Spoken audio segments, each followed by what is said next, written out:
Hello everybody. In this video, I'll explain how to handle flying monkeys when going low or no contact with a toxic family. This is based on my own personal experience and extensive research on the matter.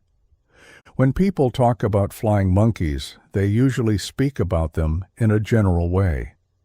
They may describe them as people who spy or try to pull you back into a toxic situation. That is true. But in many toxic families, the most dangerous flying monkey is the golden child. The reason is simple. The golden child has usually been rewarded for being obedient to the narcissistic parent. They have learned that as long as they remain subservient, loyal, and compliant, they get praised. As a result, they project this mindset onto the rest of the family, believing that if the black sheep would just comply, the conflict would disappear. However, this perspective ignores the cost of such compliance. To be accepted within the system, individuals are expected to sacrifice their identity, judgment, boundaries, and, at times, their dignity. While the golden child may perceive this trade-off as normal due to the rewards received, the black sheep often perceives the true cost more clearly. In many instances, the black sheep remains trapped in that role, regardless of their attempts to conform. In fact, sacrificing yourself often confirms the role. It tells the family that you accept the narrative that you are difficult, unstable, or incompetent. If the problem could be solved by simple compliance, then there would not be a need for a scapegoat or a golden child in the first place. These roles exist because the family needs a hierarchy. One person is elevated, another person is blamed, and the whole system depends on everyone playing their role. In many cases, the golden child benefits from that hierarchy, and the black sheep suffers under it. In some families, these roles can shift. Sometimes the golden child and scapegoat roles can be fluid, especially when children are young. But as people move into adulthood, these roles often become more fixed. Unless something drastic happens, the family continues to treat people according to the old script. The golden child remains the favored one. The black sheep remains the problem. The enablers continue to protect the system, and the narcissistic parent remains at the center of control. This is important when we talk about flying monkeys because the golden child is not just another family member giving an opinion. The golden child is someone you have interacted with for most of your life. They know your history, your weaknesses, your plans, your emotional wounds, and your personal struggles. That makes them especially dangerous, particularly if they collaborate with the narcissistic parent and manipulate you into staying in the scapegoat role. The term flying monkey comes from The Wizard of Oz, where the wicked witch sends flying monkeys to do her bidding. In toxic family dynamics, a flying monkey is someone who acts on behalf of the manipulative person. They may spy, report back, pressure you, gaslight you, or try to bring you back under control.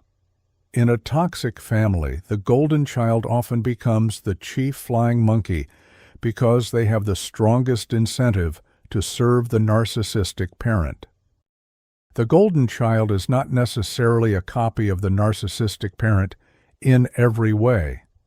A better way to understand it is that the narcissistic parent often plays bad cop, while the golden child plays good cop. The narcissistic parent may be harsh, controlling, dismissive, or openly abusive. The golden child may come across as calm, reasonable, concerned, or neutral. But both are still serving the same goal, which is to make you comply with the family system. That is why you have to be careful not to buy into the golden child's softer approach. They may not sound as aggressive as the narcissistic parent, but they may still be working toward the same outcome. They want you back in your assigned role. They want the narcissistic parent satisfied. And because they have been rewarded for serving that parent, they often enjoy their position and do not want to lose it. This is what makes the golden child so complicated. They may approach you like they care about peace or forgiveness, but underneath that language, the goal is usually to get you to stop resisting. This is why confiding in the golden child can be dangerous. You may think you are talking to a sibling, but they may be reporting your plans back to the narcissistic parent. In that kind of system, information is currency. The more they know, the more they can report. The more they report, the more valuable they become to the narcissistic parent. This is why many black sheep eventually realize that going no contact with the narcissistic parent may also require distance from the golden child. At first, you may think you can separate the two. But in many toxic family systems, the golden child eventually reveals where they stand. They may start saying things like, "That happened a long time ago," or "Stop being bitter." These statements may sound reasonable to outsiders, but to the black sheep, they often function as emotional pressure. They minimize the abuse and shift the focus onto your reaction. When the golden child says you are holding a grudge, what they may really be saying is that you should accept the abuse without consequences. When they say you are overreacting, they may be conveniently ignoring the fact that the mistreatment was not one isolated incident. It was a pattern. It was constant disrespect and twisting of facts. But they frame it like it was a rare misunderstanding, because it is more important for them to get you back into the dysfunctional family than it is for them to acknowledge the truth. This is why the golden child's role can be so damaging to the scapegoat child.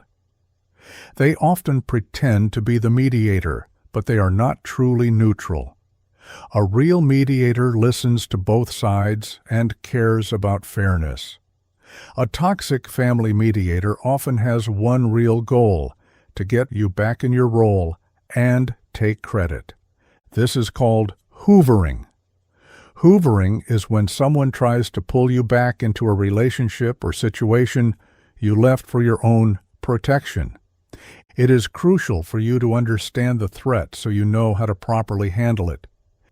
There is a concept called JADE, which means justify, argue, defend, and explain. Many black sheep fall into this pattern because they are used to being misrepresented. But with toxic family members, this often does not work, because they are not looking for understanding, they are looking for control. When the golden child approaches you with minimizing statements, you do not have to enter a debate. You do not have to give them every detail. You do not have to explain your pain to someone committed to misunderstanding it. Sometimes the strongest response is simply to make it clear that the subject is not open for discussion. That is a boundary. The goal is not to win an argument with the golden child. The goal is to stop participating in the tug of war. Toxic families often want to pull you back into the old role where you are constantly defending yourself. Once you start explaining, they can twist your words, dismiss your feelings, or use your vulnerability against you. That is why emotional discipline matters. Once you understand that the golden child is often performing for the narcissistic parent, you stop seeing them as a neutral person. You understand that they are most likely not acting in your best interest. They have been trained to believe that loyalty to the narcissistic parent brings safety, approval, and status. So when you refuse to comply, you are not just challenging the parent. You are also threatening the golden child's sense of worth. This is why the golden child may become angry when you leave the system and set strong boundaries. Your no contact can make them look ineffective. If their role is to keep the family order intact, then your refusal to return denies them the reward of bringing you back. They may feel embarrassed, exposed, or frustrated because they can no longer prove their usefulness to the narcissistic parent through controlling you. At that point, they may begin using other people. If you and the golden child have mutual friends, they may start using those friends to keep tabs on you. They may ask questions indirectly. They may frame it as concern. For example, they may say, "Have you spoken to Black Sheep Wisdom? He has been acting strange lately. I do not think he is doing well. Maybe you should check on him." On the surface, that can sound caring, but underneath it can be a way of recruiting another flying monkey. They may present you as unstable, bitter, mentally unwell, or unreasonable. This allows them to look concerned while still attacking your credibility. That is why mutual friends or relatives can become secondary flying monkeys. They may not even understand what they are participating in. They may think they are helping. They may think the family is just worried.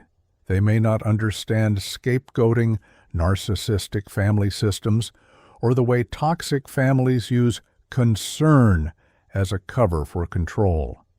Because they do not understand the system, they may unintentionally carry messages, gather information, or pressure you to reconnect. This is why you have to be careful with what you share. You do not need to tell mutual friends or relatives where you live, where you work, what your plans are, who you are dating, or what your finances look like. What you tell one person can end up back in the hands of the person you are trying to protect yourself from. This is where gray rocking becomes useful. Gray rocking means you keep your responses boring, brief, and emotionally neutral. You do not feed the conversation with personal details. You do not give them emotional material to use. You do not argue. You do not explain. You stay polite if necessary, but you remain private. The less information they have, the less they can manipulate. You may also have to limit contact with certain mutual friends. This does not always mean cutting everyone off immediately. It means observing who respects your boundaries and who keeps pushing for information. Some people will reveal themselves by constantly asking about your family, trying to get details, or subtly encouraging you to reconnect with people who harmed you. When you see that pattern, you have to protect yourself. The golden child often operates transactionally because that is how they were trained. In the toxic family system, they learned that looking the other way gets rewarded. Pretending the narcissistic parent is normal gets rewarded. Self-sacrifice gets rewarded. So even outside the family, they may have built transactional relationships with mutual friends or relatives who can be rewarded for providing information about your personal life. That is one of the deeper dangers of the golden child role. Over time, the golden child may become someone who believes the end justifies the means. If betraying you gives them approval, they may betray you.